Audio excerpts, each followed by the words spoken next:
अगर भगवान से न्याय मिलता तो क्या हमें अदालत की ज़रूरत होती?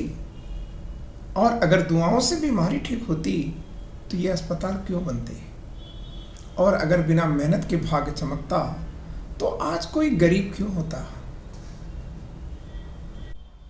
मित्रों नमस्कार। आज हम उस सच का सामना करने जा रहे हैं जिससे लोग अक्सर डरते हैं। हम बचपन से सुनते आए हैं कि भगवान सब देख रहा है और वह न्याय करेगा क्योंकि वह न्यायी है। लेकिन जरा सोचिए, अगर हर अन्याय का फैसला भगवान करता तो ये कोर्ट, ये जज और ये कानूनों की आखिर जरूरत क्यों पड़ती? एक गरीब आदमी सालों साल तक न्याय के लिए कोर्ट का चक्कर लगाता है और वही गरीब व्यक्ति भगवान की सबसे ज्यादा इबादत भी करता है। पर क्या भगवान उसके लिए तुरंत न्याय करता है? मित्रों सच्चाई क्या है? तो मित्रों सच्चाई यह है कि न्याय देने के लिए इंसानों ने व्यवस्था बनाई है, क्योंकि न्याय के लिए सिर्फ आस्था ही नहीं, सिस्टम की जरूरत है।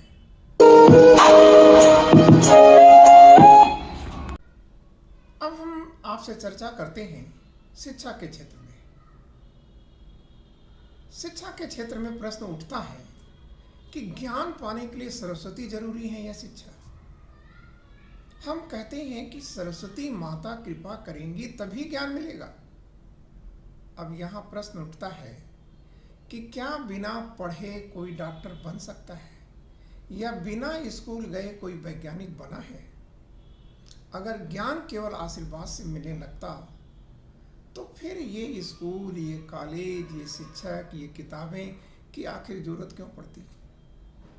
मित्रों असली सच तो यह है कि ज्ञान मेहनत से मिलता है, पढ़ाई से मिलता है और अनवरत अभ्यास से आता है, न कि केवल पूजा से।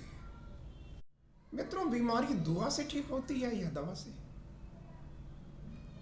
मित्रों जब कोई बीमार होता है तो हम दुआ भी करते हैं, लेकिन जाते कहाँ हैं? अस्पताल में ही ना। अगर सिर्फ दुआ से इलाज हो जाता तो ये डॉक्टर, ये दवाइयाँ और ये ऑपरेशन की आखिर क्या जरूरत थी? सच्चाई साफ है मित्रों, विज्ञान ही जीवन बचाता है, वही जीवन बचा सकता है। दुआ तो सिर्फ एक मानसिक सहारा है। मित्रों आपने बहुत से लोगों से सुना होगा कि जो किस्मत में होगा भाई वही मिलेगा। लेकिन क्या बिना मेहनत से कोई किस्मत वाला हुआ है? अगर एक किसान खेत में बीज न डाले तो क्या केवल भाग्य से सफल उग जाएगी, फसल उग जाएगी? मित्रों असली नियम तो यह है कि किस्मत उन्हीं का साथ देती है जो मेहनत करते हैं। मित्रों अगला प्रश्न मैं आपके सामने रखना चाहता हूं कि धर्म आस्था है या व्यापार? यदि हम इस प्रश्न पर विचार करें तब हमारे सामने एक कड़वा सच निकल कर आता है। ज्यादातर लोग धर्म का उपयोग लोगों को जोड़ने के लिए नहीं बल्कि धन उपार्जन के लिए करते हैं। मित्रों जहां आस्था होनी चाहिए वहां डर और अंधविश्वास को बेच दिया जाता है। हमें याद रखना चाहिए कि समस्या धर्म से नहीं है मित्रों, समस्या उन लोगों के मन और विचार में है जो धर्म का उपयोग और दुरुपयोग दोनों करते हैं। निष्कर्ष के रूप में हम कह सकते हैं तो क्या हमें भगवान पर विश्वास नहीं करना चाहिए? नहीं दोस्तों, ये मेरा कहने का उद्देश्य नहीं है। मैं कहना चाहता हूं कि आप खूब विश्वास करिए, लेकिन आंखें बंद करके विश्वास मत करिए। पूजा करिए, इबादत करिए, नमाज पढ़िए, लेकिन अपने दिमाग को बंद मत कीजिए। आस्था रखिए, लेकिन तर्क को अपने जीवन से कभी लुप्त मत होने दीजिए।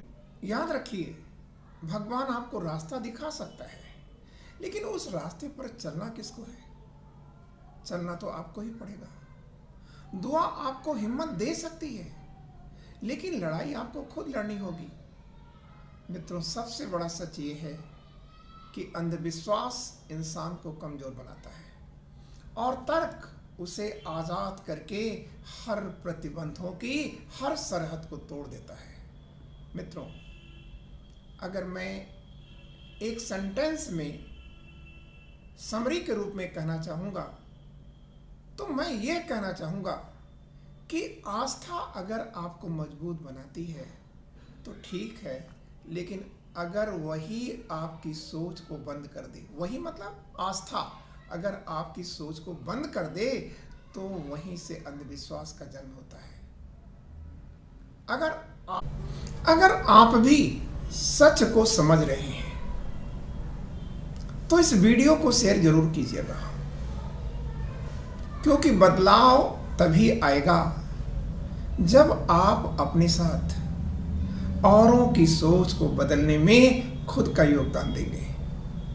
आज इतना ही। जय हिंद, नमस्ते।